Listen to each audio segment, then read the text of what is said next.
皆さんこんにちは、トニー森です。今回はカリストガ地区にあるオーガストブリックスワイナリーを訪れています。ナパもすっかり夏らしい気候になってきましたけども、今日はちょっと風が強いですけども、皆さんご一緒にどうぞ。オーガストブリックスのワインはオーナーそしてワインメーカーであるオーガスト・ジョー・ブリッグスのパーソナリティが全面に打ち出されていると言われています。ジョー・ブリッグスは1995年から自らのブランドでのワインを販売するようになりました。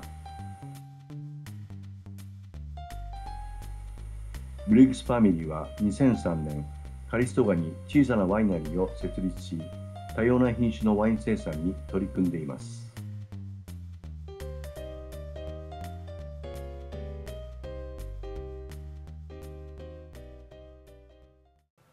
それではカリストガ地区にあるオーガストブリックスワイナリーのアシスタントワインメーカーのジェシー・インマンさんにお話を伺っています。Well, we're a small family winery.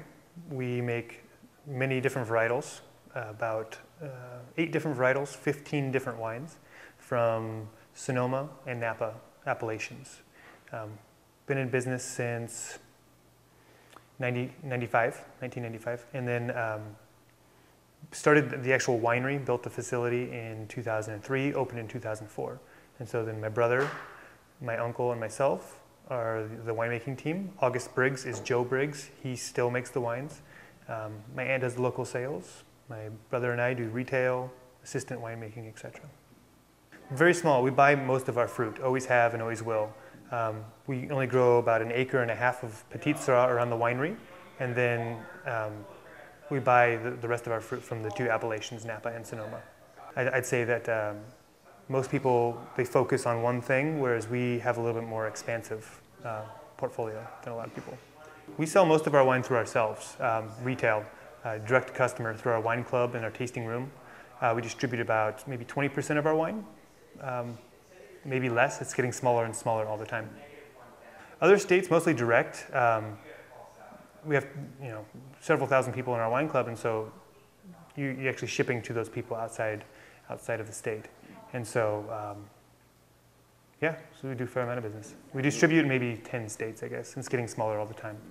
You can't make good wine from bad fruit, so the fruit's very important. I think most people realize that, but they don't put the emphasis as much on the actual fruit. It's a huge deal. But then as a winemaker, you're basically a shepherd. You take this great fruit, and it's your job not to screw it up. You take great grapes, make good wine, hopefully. We make wine, you have to do specific acid to specific sugar ratios.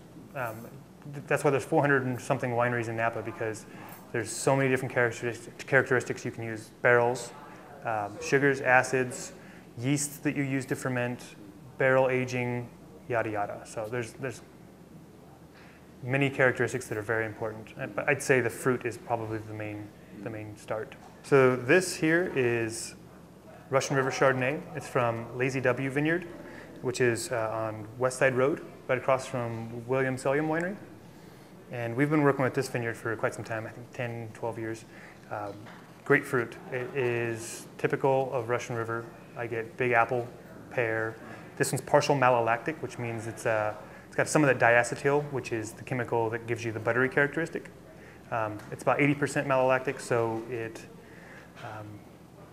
not real buttery. It's sur lees, which means it's aged on the lees at the bottom of the barrel, and then we batonnage, which means you stir up all the lees. It helps protect the wine, gives them kind of a creamy mouthfeel.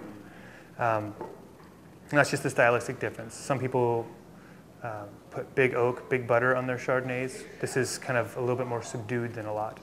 And then next this is Dijon Clones Pinot. This is from southern Napa, just outside of Carneros. And it's mostly 777 clones. We've been working with this vineyard for 12 plus years. And 777 clone usually ripens a little bit faster. Can have some more fruit forward characteristics, just depends on where it's grown. The Nords farm this.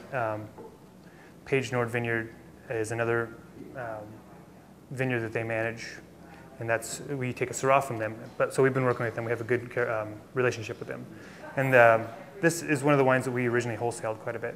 All of our wines get 1/3 new oak for, a Pinot's about 10 months, Chardonnay's 7 to 10 months, Cab's 20 months and whatnot. So this gets about 10 months in oak, about 14 and a half alcohol on both.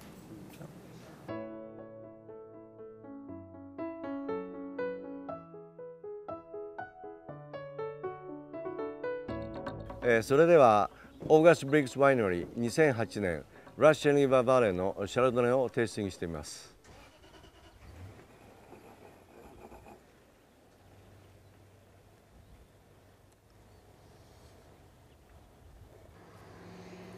この爽快感を呼ぶゴールデンイエローがすごく綺麗ですね。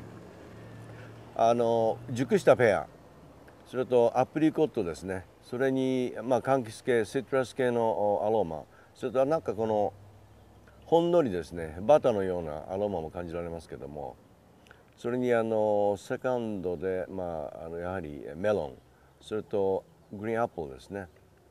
それとなんかこの甘いそのクリームのようなこの丸みを帯びた爽快感を伴ってですね、しっかりしたミネラル感のあるフィニッシュになっていると思います。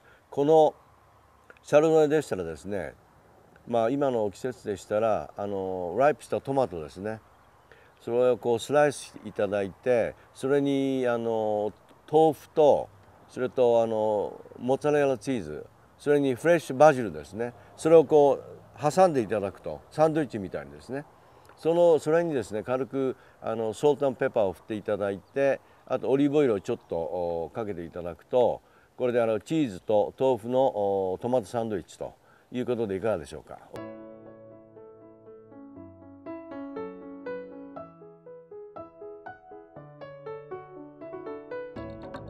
それではオーガストブリックスワイナリーの2008年ディジョンクローンズナパバレーピノノワールをテイスティングしています。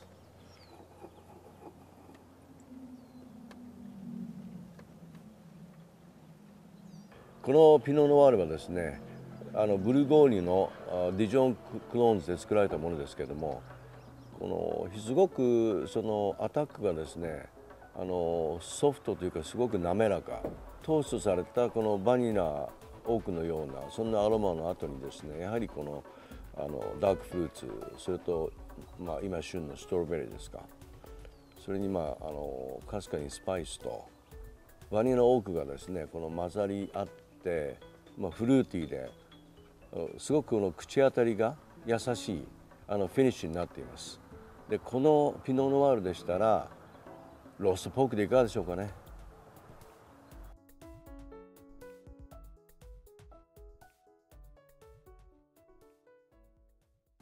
Hi, this is Jesse Inman over at August Briggs Winery, one of the assistant winemakers along with my brother. And if you're ever in the area, come up, San Francisco. We're in northern Napa and Calistoga. Come on by and we'll give you a free tasting. Open 10:30 to 4:30, 7 days a week. Come on by. 皆さん、オーガストブリックスワイナリーはいかがでしたか？エンジョイしていただけましたでしょうか？それではまた次回。I'll see you guys next time.